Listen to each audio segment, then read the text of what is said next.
Man, say what you will about that Shavkat and Ian Garry fight. Like, I know there's probably, if you're Bilal Muhammad, you're sitting there, you're definitely picking those guys apart. You probably can't wait to get in there to actually fight these guys, because with somebody like Bilal's pace, I mean, it's going to be tough for somebody like Shavkat and Ian Garry. But all in all, that fight was a lot of fun, man. And I know Shavkat got it done, but Ian Garry, I can't help but leave it being a little more impressed by him. I mean, the takedown defense looked phenomenal. I mean, I can't help but just, even think about just the third, fourth, fifth round there when he started to wake up a little bit. He almost threatened a rear naked choke himself. I mean, my goodness, this dude looked phenomenal. And so did Shavkat. I mean, these guys just proved, man, that if you guys are looking, into the future, all these prospects, MMA is in great hands right now. The UFC is in great hands right now when it comes to these killers, man. And, I think our last little, comparison we can even go with was Izzy and Paulo Costa. And that fight wasn't nearly as good as what we just got with Shavkat and Ian Garry. So, I mean, say what you will.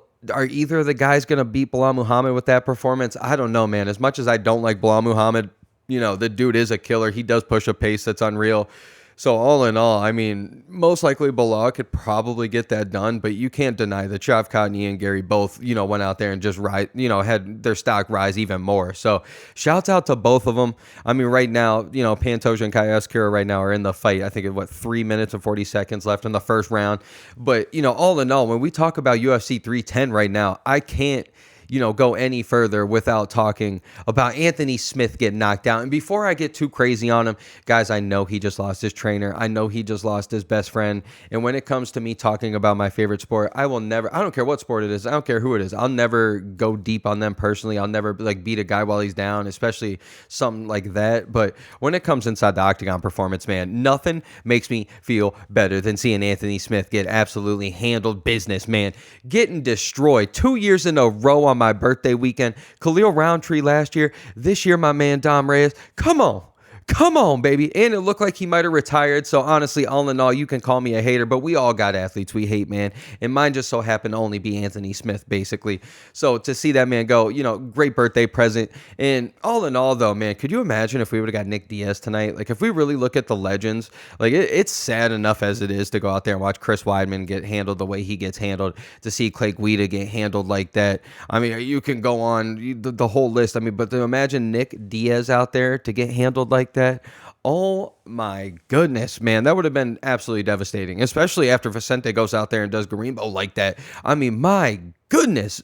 But, some crazy, terrible judging tonight. We've actually been doing good, I felt like, recently in MMA, especially the UFC, I guess, where it hasn't been too many, mind-blowing decisions. But tonight, I mean, Aljo versus Evlov, first of all, just stop real quick. That fight was absolutely tremendous. And I feel bad for you MMA fans who don't like actual MMA and don't like grappling, because that right there was one of the funnest things you can actually watch when it comes to grappling and MMA. High level, but I mean, the decision was so tight. I don't know how all three judges go 29-28.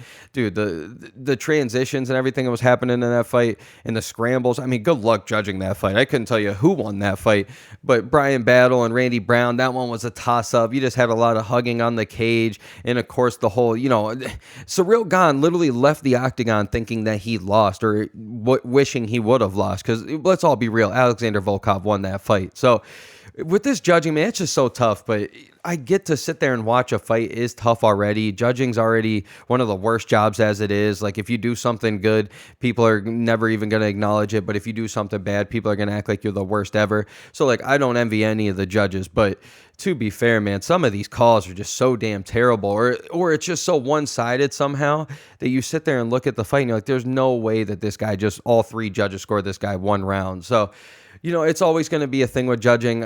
One day they're probably going to get AI into it. Who knows if that's even going to fix it, but it's always going to be biased. It's always going to be how your perspective is.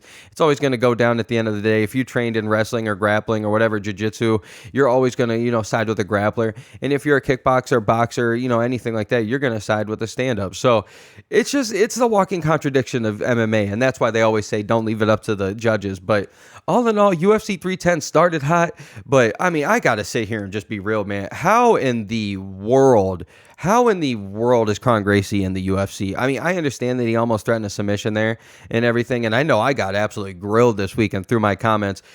Are you guys kidding? What? How the hell? Shouts out to Bryce Mitchell. He did look good, but how is Bryce Mitchell and KRON Gracie in on the main card when we got this? We got Aljo and Evloev right there, waiting for maybe the winner could probably take on Aaliyah Tapira. Like, come on, man. I felt like they fumbled the bag, and I feel like the performances go out there and prove it. Like, yeah, okay, on Twitter, let's be honest. Yeah, that Bryce Mitchell, that elbow was nasty in the third round, but if you go watch the first two rounds, it was nothing to watch. It was boring. It was terrible. And at least Aljo and Evloev were going back and forth, scrambling, just doing some of the most high-level grappling you've ever seen.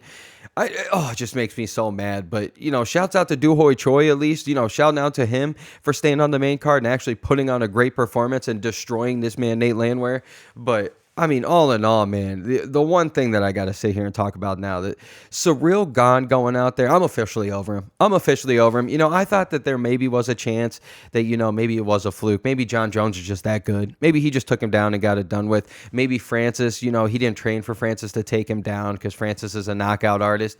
That makes sense. But to go out there and get pretty much out-grappled by Volkov, or even if you weren't out-grappled, or if it was like a 50-50 to some people, to even be 50-50 by Volkov, like, nobody wants to see that against Aspinall. Nobody wants to see that against Curtis Blades. Nobody wants to see that against John Jones. Like, I think I'm officially off the Ciryl Gane, bandwagon, and I hope the UFC hook up Alexander Volkov with a nice fight, because after what he did to Sergey Pavlovich and then what he does to Ciryl Gane, like, outside of John Jones and Francis, like, have you ever, and even with the Francis fight, I thought Ciryl Gane looked amazing in the first two rounds. Like, have you ever seen somebody go out there and stall him out more than just a minute where John Jones submits him, but a whole 3 rounds go out there and just stall him out and not have him bouncing at all? Like, it's truly impressive, man. It is truly, truly impressive to see what Volkov did and to see what he's been doing these last few, 6 fights now, 7 fights. He's looking amazing, dude. Like, and I don't care who you are, man. I'm luckily I'm not a heavyweight, and luckily all my guys that I've ever sparred and stuff, maybe the tallest was like 6'2". Could you imagine, fighting somebody like Alexander Volkov? Like, yeah, maybe he's not the most technical fighter, maybe he's not the greatest, but just the pure size alone would be absolutely terrifying to be in there. I don't care if you're as good as Ciryl Gane, Tom Aspinall, anything. Like, dude, if you're having a rough night at the office getting him down on the ground, good luck, dude. His kicks are heavy. Yeah, sure, I'm sure they're probably come at you slow, but you guys have all trained with a big dude out there and not even half as good as Volkov.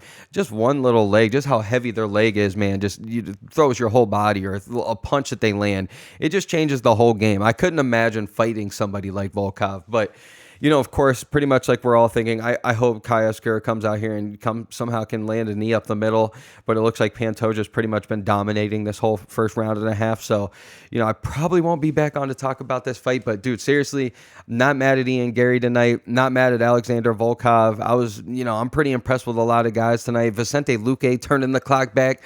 But, man, shouts out. Thank gosh they left Nick Diaz off the card. And thank for the birthday present. Thanks for the Christmas present. Anthony Smith getting knocked out again and pretty much retiring right on the spot. Let's go, baby. Let's go. But as always, your boy, Steven Moustaris. I'm going to watch the rest of this fight and go to sleep. So you guys let me know what you thought of UFC 310. What was your favorite fights? What was your favorite moments? What would you have thought if Nick Diaz would have fought? What do you guys think with this whole UFC 311, 312, everything that's being announced, 2025? You guys let me know. As always, your boy, Steven Moustaris. Let's go, baby. Let's go.